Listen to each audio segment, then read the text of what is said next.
बिल्कुल शांत रहो।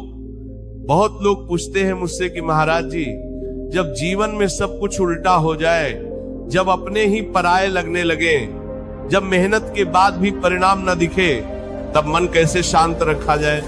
तो मैं एक ही बात कहता हूं, बिल्कुल शांत रहो, क्योंकि वक्त सबका ही आता है, पर जो धैर्य रख लेता है वही उस वक्त को संभाल भी पाता है। देखो, जीवन कोई सीधी रेखा नहीं है, ये उतार चढ़ाव से भरा हुआ है।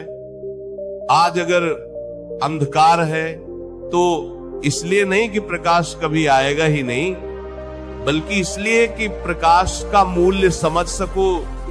जो व्यक्ति अंधेरे में भी शांत रहता है वही रोशनी आने पर अंधा नहीं होता। तुम सोचते हो कि तुम्हारे साथ ही ऐसा क्यों हो रहा है, पर सच ये है कि संसार में ऐसा कोई भी नहीं है जिसे संघर्ष न मिला हो।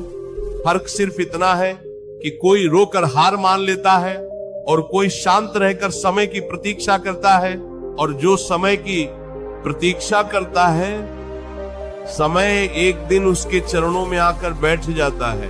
मैंने जीवन में बहुत लोगों को देखा है जो शोर मचाते रहे, शिकायत करते रहे, भगवान से प्रश्न करते रहे, और मैंने उन्हें भी देखा है जो चुपचाप सहते रहे, भीतर ही भीतर प्रार्थना करते रहे। विश्वास रखो, भगवान की कृपा आवाज से नहीं भाव से आती है। मौन में शक्ति है, शांत रहने में सामर्थ्य है। आज जब कोई तुम्हें अपमानित करे तो तुरंत प्रतिक्रिया मत दो, जब कोई तुम्हें नीचा दिखाए तो तुरंत उत्तर मत दो, क्योंकि जो लोग दूसरों को नीचा दिखाने में लगे हैं वे स्वयं बहुत नीचे खड़े हैं। तुम अगर शांत रहोगे तो उनकी ऊर्जा वहीं समाप्त हो जाएगी और तुम्हारी ऊर्जा सुरक्षित रहेगी। याद रखना, हर बीज तुरंत वृक्ष नहीं बनता। कुछ बीजों को मिट्टी के भीतर बहुत समय तक अंधकार में रहना पड़ता है।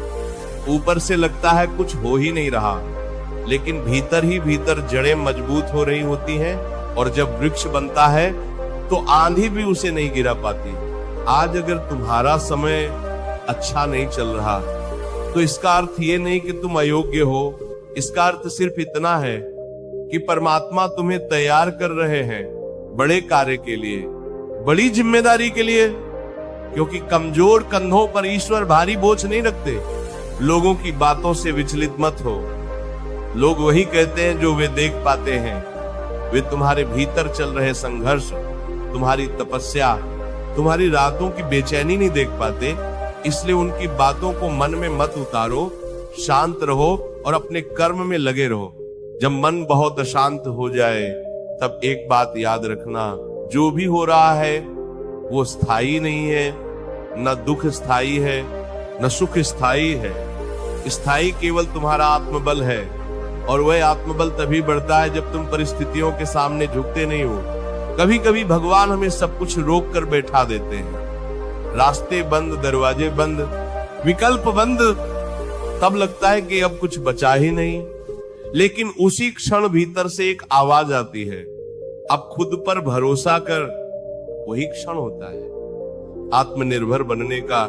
तुम्हें लगता है कि लोग तुम्हें समझ नहीं रहे, पर याद रखना, हर किसी को सब कुछ समझाना भी आवश्यक नहीं होता। शेर जंगल में बैठकर ये प्रमाण नहीं देता कि वो शेर है, उसकी चुप्पी ही उसकी पहचान होती है। हर व्यक्ति के जीवन में एक ऐसा दौर आता है जहां सब कुछ परीक्षा जैसा लगता है, और वही दौर तय करता है कि तुम केवल भीड़ का हिस्सा बनोगे या एक उदाहरण मैंने देखा है, जो लोग सबसे ज्यादा टूटे होते हैं वही सबसे ज्यादा निखरते हैं, क्योंकि टूटने के बाद जो व्यक्ति शांत रह जाता है उसे कोई भी परिस्थिति तोड़ नहीं सकती। देखो, जब जीवन में सबसे बड़ा युद्ध सामने हो और मन भीतर से कांप रहा हो, तब भगवान कृष्ण क्या कहते हैं? वे ये नहीं कहते कि युद्ध मत करो, वे ये नहीं कहते कि भाग जाओ, वे कहते हैं अपने कर्तव्य से विमुख मत हो, शांत चित्त होकर कर्म करो, फल की चिंता छोड़ दो।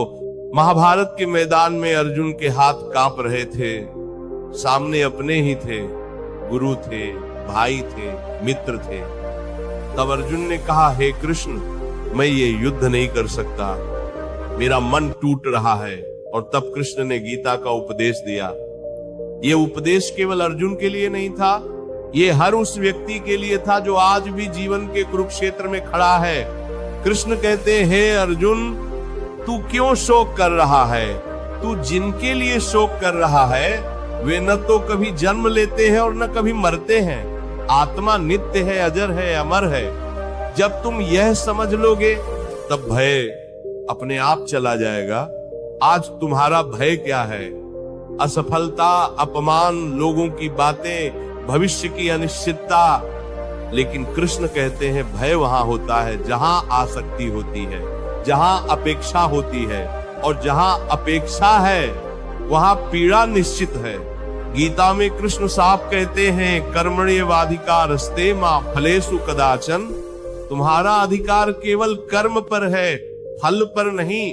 लेकिन मनुष्य उल्टा करता है, वह फल पहले चाहता है और कर्म बाद में, और जब फल नहीं मिलता तब टूट जाता है। कृष्ण ये नहीं कहते कि फल नहीं मिलेगा, वे कहते हैं फल मेरे हाथ में छोड़ दो, तुम अपना कर्म मुझे समर्पित कर दो। और जब कर्म ईश्वर को समर्पित हो जाता है तब कर्म बोझ नहीं रहता, साधना बन जाता है। देखो अर्जुन को वो अकेला नहीं था, उसके साथ स्वयं भगवान थे, लेकिन फिर भी वो विचलित हुआ। इसका अर्थ यह है कि भगवान साथ हो तब भी मनुष्य को परीक्षा से गुजरना पड़ता है, पर जो कृष्ण पर भरोसा रखता है वह कभी पराजित नहीं होता। कृष्ण कहते हैं, सुख और दुख, लाभ और हानि, जय और पराजय, इन्हें समान समझकर कर्म करो। क्योंकि जो व्यक्ति परिस्थितियों से ऊपर उठ जाता है वही वास्तव में मुक्त होता है। आज तुम दुखी हो क्योंकि चीजें तुम्हारे अनुसार नहीं चल रही, लेकिन कृष्ण कहते हैं जो हो रहा है वही आवश्यक है। तुम्हें पूरा दृश्य नहीं दिख रहा, तुम्हें केवल एक अध्याय दिख रहा है। पूरी पुस्तक तो ईश्वर के हाथ में है। गीता का सबसे बड़ा संदेश यही है, भीतर स्थिर हो जाओ, बाहर का संसार अपने आप संभल जाएगा।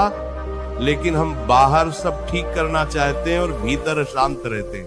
कृष्ण ने कभी अर्जुन से ये नहीं कहा कि भावनाएं मत रखो, उन्होंने कहा भावनाओं के वश में मत हो जाओ।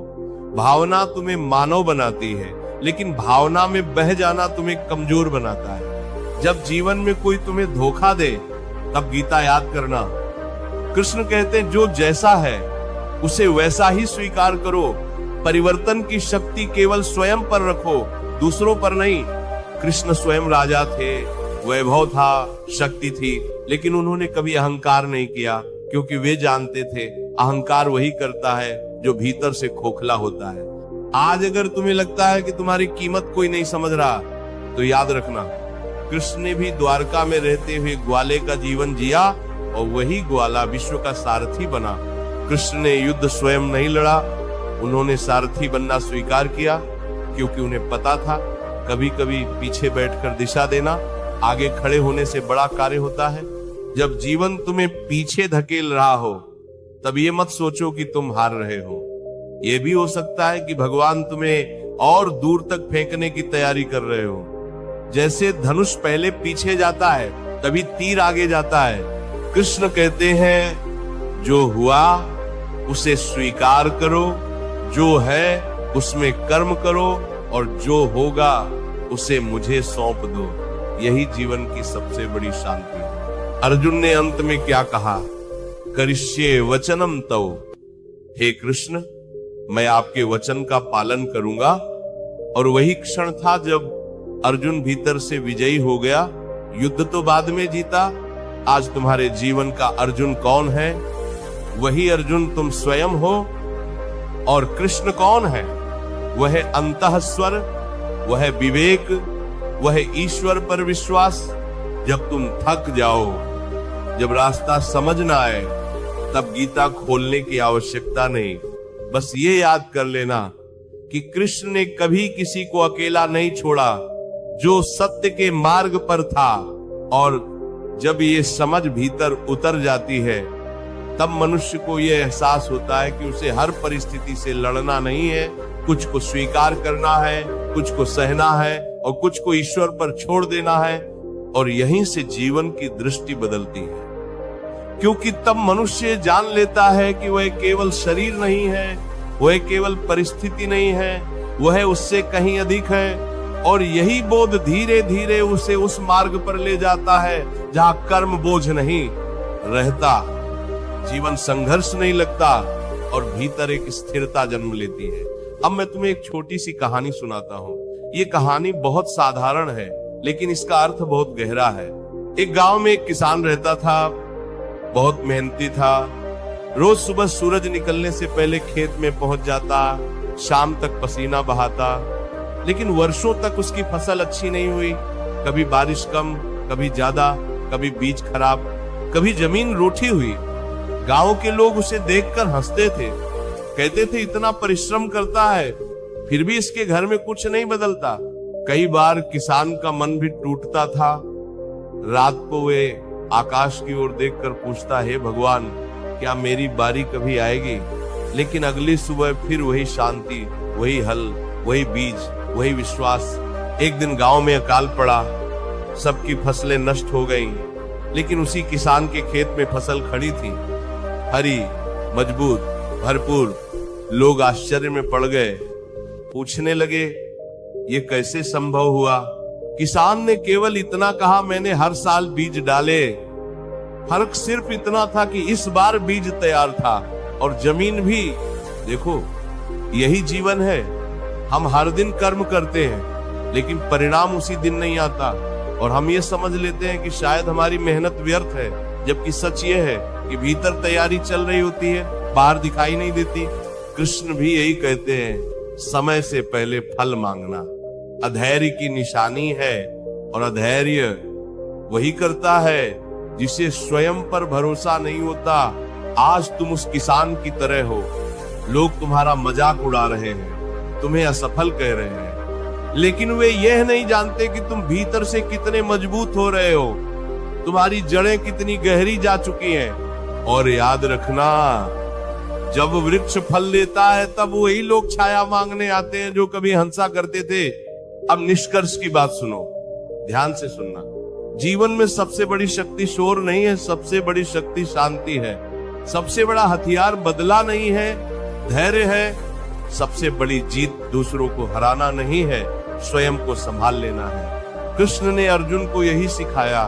प्रेमानंद जी महाराज यही कहते हैं, और जीवन स्वयं यही अनुभव कराता है।